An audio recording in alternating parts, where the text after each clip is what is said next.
Lima here. Welcome to another episode of my YouTube vlog show of 2018, EML77 TV. It's the second chapter of my original YouTube vlog show, The People's Lima, and it's my second YouTube channel as well. Hope you're having a wonderful time. It's a beautiful day out. 80s, a little bit over 80 degrees. I'm excited. Summer's on the way. Memorial Day weekend. Let's party. Yes. Got my Millipede shirt on. Let's roll, rock and roll, do the stuff, do it where you can. Yes, sirree, pop. Yes, sirree, pop. What is going on up in here? It's episode number 74, and I've got some huge news from the Red Sox. They decided to designate for assignment, of all people, Hanley Ramirez. A lot of people were shocked about this, but it's understandably so because Hanley's been struggling, and plus, Xander Bogaerts starting to hit the ball. Mookie's been hitting the ball. Moreland's starting to hit the ball.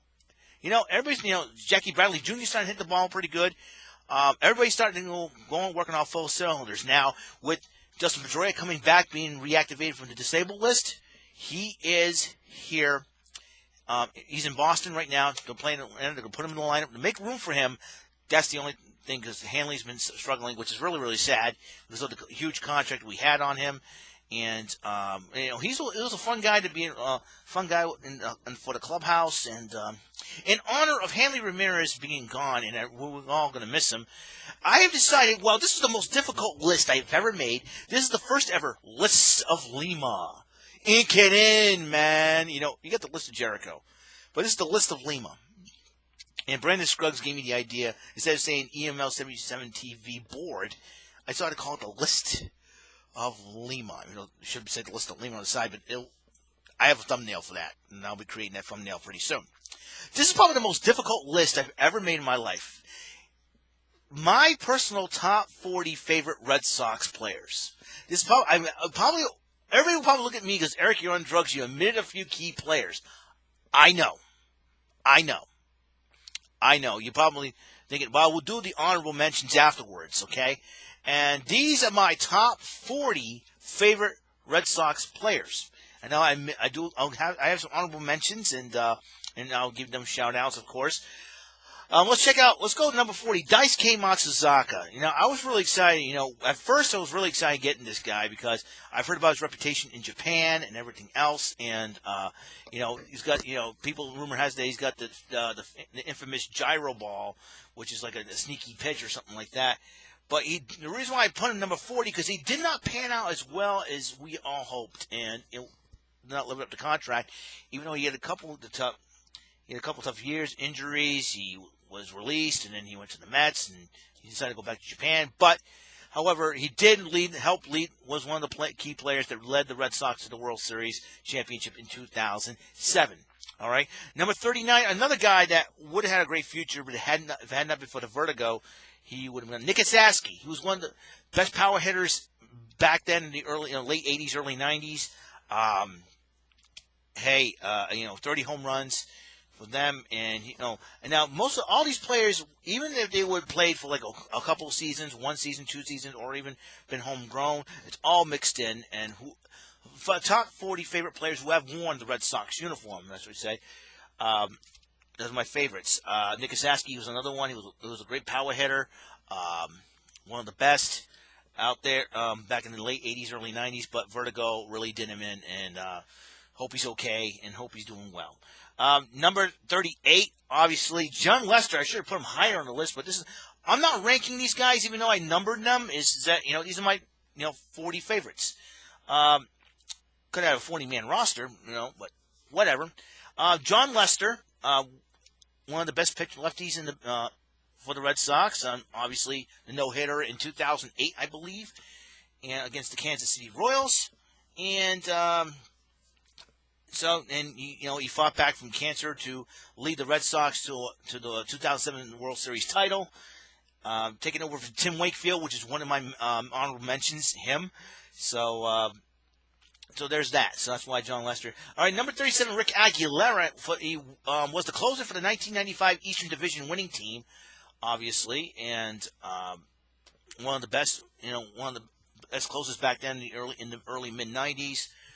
He did pitch for the Twins, also. That we got him off the Twins. Another guy we got off from another team, Craig Kimbrell, number 36. right now, currently one of the best closers ever. One of the best closers for the Red Sox right now.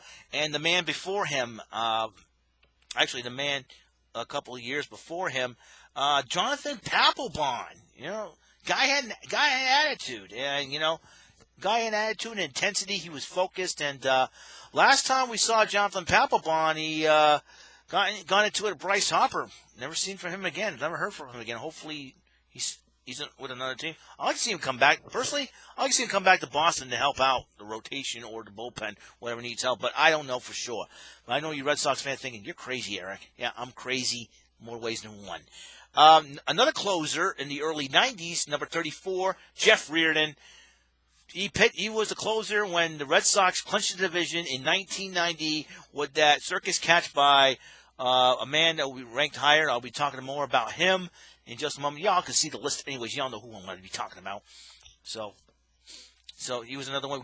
He used to pitch for the Expos, and he pitched for the Twins, and now and then he pitched for the Red Sox. And Jeff Reardon, a guy with a full beard. He was the original bearded brother before anything else. Number 33, Phil Plantier. Why did I pick Phil Plantier as one of my favorite Red Sox players? He's the one that inspired me to bat left-handed, believe it or not. Because I want to do his, the crouch stance that he does. That, as Jerry Remy once called the toilet seat stance. He does one of these things. He just, he does the crouch thing and a little wiggle down, and he hit 33 home runs for Pawtucket off that stance. For goodness sakes, I mean, oh my God, right? So, and I started, here's a funny story. It's inspiring. He inspired me to pitch, to bat left-handed. So I became a switch hitter because my father and I were playing baseball. We were camping at the time, and it was just back when I was a teenager. I think 1990, 91, and we had a couple of friends from our church with us, 3 friends from our church with us, and I decided, well, I want to try bat left-handed. Dad pitched the ball to me. I whacked it, and I'm like, hey, I'm doing pretty good left-handed. So I became a switch hitter. So that's why Phil Plantier was one of my favorite players. Now, number 32, Junichi Tozawa. He was one of the main keys to the Red Sox Boston Strong winning championship in 2013, winning the title. And he was one of the best setup men, middle relievers from Japan, obviously, homegrown. And I think last time he pitched for Miami, I believe. So hope we can get him back here and get that same. That would be really helpful. Number 31, another middle guy, a setup guy who held part of the 2017, Hideki Okajima. Remember him? Hideki Okajima? Remember that guy? Man, when he throws the ball, he usually looks the other way when he pitches. My goodness. That's probably the funniest thing ever. All right, and number 30, the master of the hidden ball trick, Mr. Marty Barrett. In the 80s, one of the best second basemen ever. That's all I can say about him. He's very, very intense, very scrappy. Number 29 would be Ellis Burks. Ellis Burks. And last time we saw Ellis Burks, he was part of the team that broke the curse. He came back to Boston to witness this. He came back to the Red Sox, even if in a limited role, to see it happen, because he believes it's going to happen, and he did. And he was the first one off the plane in Logan Airport holding that World Series trophy. He was a homegrown product. He went to other teams like the Giants and the Rockies, but he came back to the Red Sox to say, hey, I want to end my career here. And what a way to end his Major League career with the team he started off with, full circle, with the broken curse in 2004. That's all I got to say. He was one of the best center fielders ever. And another great outfielder, number 28, the Gator himself, Mike Greenwell. Oh my God, Mike Greenwell, one of the best left-handed hitters. They say to compare him to Ted Williams and Carl Yastrzemski. Another honorable. I just cannot believe I omitted these guys. Everybody's gonna be thinking I'm a true idiot, that I'm not a real Red Sox fan. I am a real Red Sox fan. Well, these are my favorite players, and I grew up mostly in the 80s and 90s, mind you. So that's probably one of the reasons why. But I will give them respect, Mr. Ted Williams and Carl Yastrzemski, because they got the legacy going, And Mike Greenwell, they compared Mike Greenwell to Ted Williams and Carl Yastrzemski. And a lot of people, great line of left fielders. Tom Brunansky at number 27, he made that circus catch that clinched the 1990 AL East title for the Red Sox. After and hence Jeff Reardon was the closer for that game. That's all. Need I say more? Lee Smith, mid-90s closer for the Red Sox, late 80s, mid-90s closer for the Red Sox as well. One of the best closers ever in the business. He was at one time the all-time saves leader. I think that role is taken over by Mariano Rivera, I believe.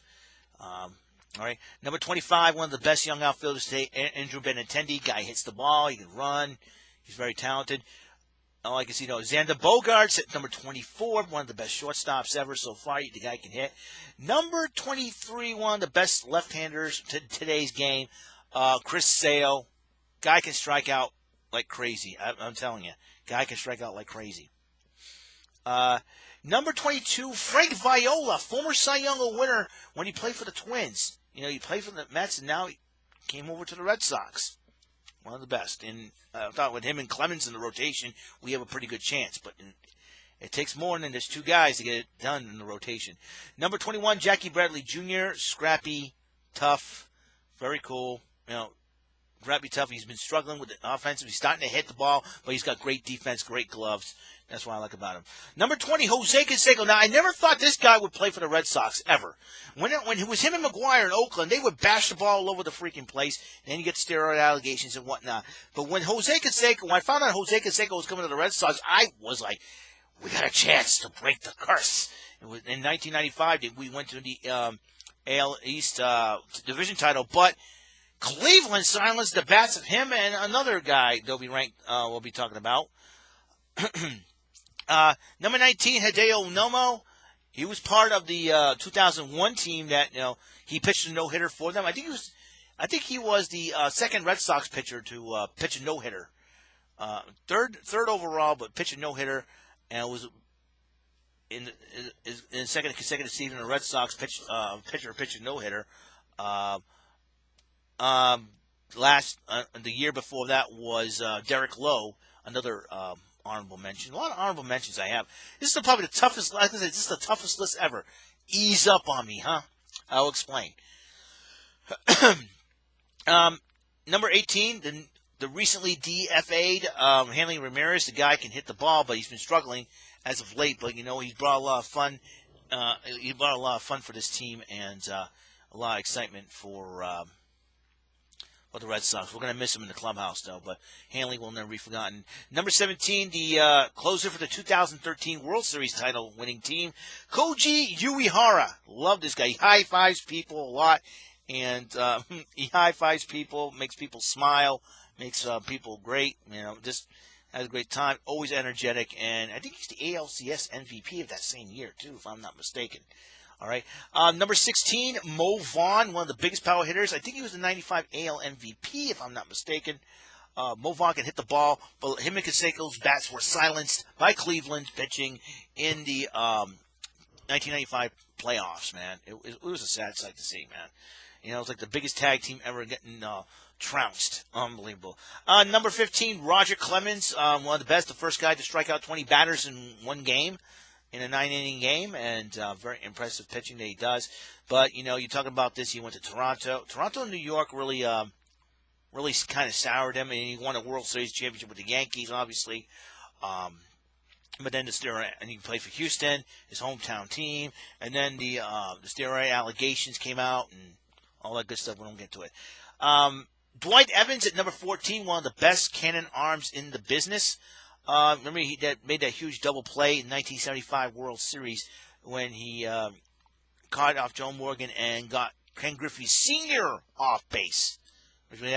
Number 13, half of the Goldust Twins, Jim Rice, who's now a color analyst for the Red Sox, one of the best hitters in the game. Very impressive hitters. I think it's safe to say if he wasn't injured in 1975, I think the Red Sox would have broken the curse back then, and we would have had to wait 29 years for us to win another one. That's my personal opinion. But whatever, it is what it is. Wade Boggs, number 12, one of the best hitters, one of the best hit third baseman ever. Just unbelievable. That's all I can say. He's batting champion so many times. Number 11, Curt Schilling. He was traded to the Red Sox, back to the organization where he started in. And he was the main key for the Red Sox to break the curse in 2004. The bloody sock. Need I say more? And I know his political opinions are much less to be desired and all that. But I'm talking about on the field stuff that he does. And Curt Schilling is just a bulldog. He's a warrior, a gamer, that's for sure. Number 10, Johnny Damon, another key 04 championship team member. Guy can hit. Remember his 2-run shot in Grand Slam in Game 7 of the 04 ALCS sealed the deal on the biggest history-making comeback in baseball history. Need I say more? Yes, he played for the Yankees. So what? He will always remember me as a Red Sox in my book, with the Jesus hair, with the Jesus beard, and everybody was, we had Damon's disciples and all that. Yes, he was vilified when he went to the Yankees by Boston, but you know what? Remember, he was part of the 04 team. Don't forget it, okay? Another guy part of the 04 team, Kevin Millar, number 9. Guy always says, Cowboy Up, the originator of Cowboy Up. Oh, my gosh.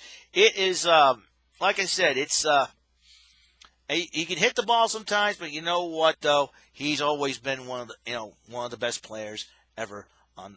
One of the best, he was one of the key members of the 04 team. He always, he's a pep talker. He's always brought craziness to the house. Hey, him and Johnny Damon, the idiots. Remember the idiots? My gosh. Then you're an idiot. All right, number 8, part of the 2007 team, Mike Lowell. Mike Lowell, man. When I first saw the guy, I thought he looked like George Clooney, for goodness sakes. Yeah, he's that good looking. Ladies love him, I have to admit. Even though I'm a guy, he's a good, handsome looking dude. I think he's a married dude. Cool dude, though. Guy can hit the ball. He can hit home runs. He can get people off base. His fielding. And he was part of the huge trade that brought Josh Beckett over. That's another honorable mention, Josh Beckett. And but he can hit the ball. And he was, he's totally awesome. That's for sure. Number 7, Jason Varitek, the captain. They say they refer to him as the captain. Guy caught 4 no-hitters. All right? He caught 4 of them. He's good. He knows how to call the game. He's probably the main reason why the Red Sox won it in 2004 and 2007. That's all I'm going to say on that matter. Jason Varitek was the guy for those 2 championship teams.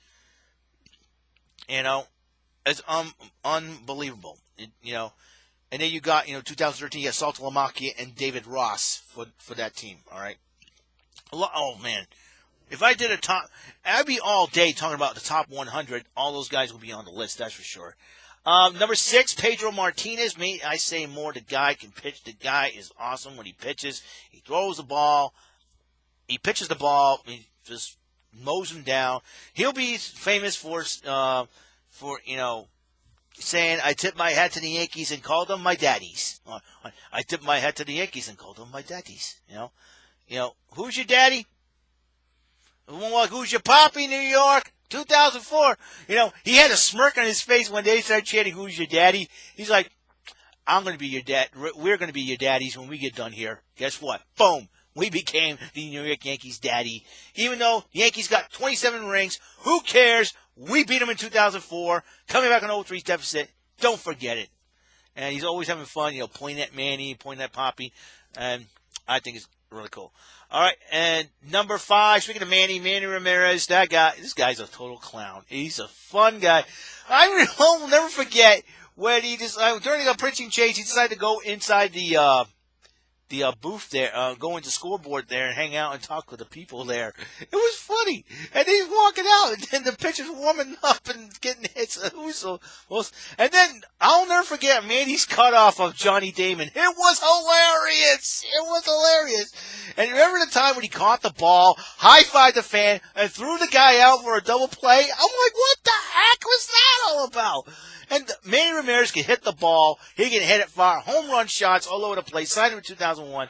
Man, Manny Ramirez. Manny being Manny. Hilarious. Manny being Manny. I'll never forget that. Number 4, Dustin Pedroia, a.k.a. nicknamed by Josh Beckett, Muddy Chicken. Guy's a scrapper. He is a true leader of the clubhouse, man.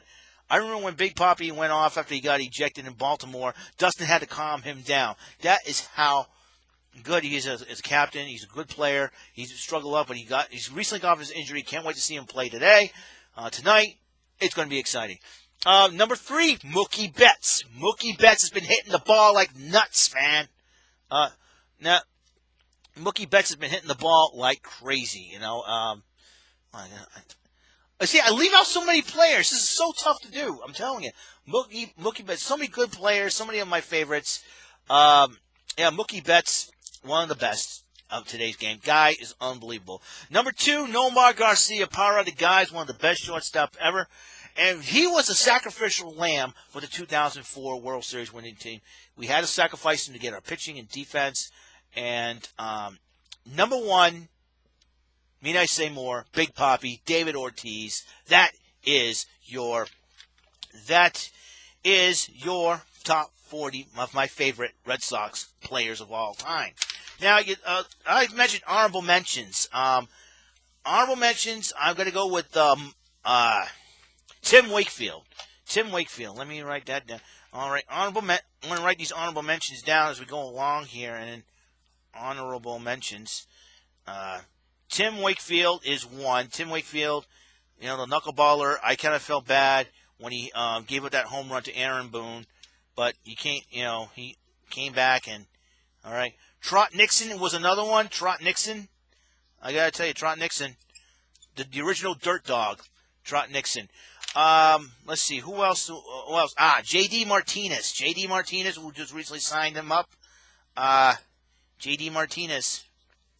J.D. Martinez, one of the best hitters ever in the game today. I'm up behind Giancarlo Stanton, but since we got him, he's been, Rafael Devers. Now, Rafael Devers, this dude, all right, he hit a 103 miles per hour fastball from Aroldis Chapman of the Yankees last year and cranked it for a home run. Need I say more? The kid can hit. He's got to learn how to play third base, though. Let's see. Ted Williams, obviously, 406. Need I say more? You know, Ted Williams, legend, Red Sox legend. You know, Carl Yastrzemski, another one. Yeah, Yaz, you know, Yastrzemski. Yaz, another one. You gotta mention the Yaz, man. It would be my top 50 players or top 46 players. Let's see. Who do I? Well, I would say. Let me see. Who am I missing? Let's see. Derek Lowe. Derek Lowe was another. Derek Lowe became the first ever pitcher in Major League history to win all 3 clinching games in the playoffs. He won the 2004. He won Game 3 of the 2004 ALDS. He won Game 7 of the ALCS. And he won Game 4 of the World Series. So Derek Lowe definitely in there. Going to have to go with Josh Beckett. Josh Beckett. The reason why I'm mentioning him is because he was part of the 2007 winning team. All right, 2007 winning team. I would go with Clay Buchholz. Now, why Clay Buchholz? All right, now he didn't do much for the Red Sox. 2007 though, young kid pitched a no-hitter against the Baltimore Orioles. That's all. I'm going to go by on that. That's why I consider him honorable mention, because he didn't do much for the Red Sox. Josh Beckett. So I got here. Now I'm going to have one more for. This will be my top 50 actually. These are my bottom 10. You know, I ranked. These are my 10 more of my favorite players. I need one more to the list. Let's see who I can have. Oh, Bill Miller. Bill Miller, Red Sox switch hitter, hits the ball, beats Mariano Rivera with a home run in that brawl, July 24th. Mean I Say More. These are my honorable mentions, guys. You know, if you guys are Red Sox fans out there, if I missed anybody, I apologize. Please mention them to me on here and tell me why. Tell me why you think because these are my favorite players, and these are my bottom 10, top 50 Red Sox players of my personal favorites of all time. So it's great to see that. Unbelievable. It's unbelievable. Stick that back up here. And it's unbelievable. The Red Sox I'll tell you what, when I heard about Hanley Ramirez getting released, I was kind of shocked, but then I started to understand the reason why he did it. So, there you go. So, that's really exciting. So, there's your top 50 of my favorite Red Sox players. Even I didn't want to rank them, but you know, it's like a lot of people go, "Why'd you rank this person that rank?" I don't want to hear any of that. That's okay, but you know, if I just a lot of players that I know and just all that. If you see any players I've omitted, let me know, okay? And you can tell me why you believe that player should have been on my list. But a lot. So like I said, it's tough to make this list, man. You know what I'm saying? So that's the first List of Lima episode of TPL. Episode number 74 has been complete. I want to appreciate you guys tuning in, and I say hello to all of you. Welcome all you new subscribers out there. Hope you enjoy your stay. Hope you enjoy this video and all the other videos you can watch. And hopefully I will bring in more video games for you. And like I said, I'm working on just getting them into new containers because of shoebox. I'm trying to get rid of some shoe boxes and all that good stuff. And so far, I got a lot of them carrying cases, which is a good thing, good sign. Loving it. Alrighty then. I'll see you guys later. You have a wonderful day and be blessed. Catch you on the flip side, guys. Bye.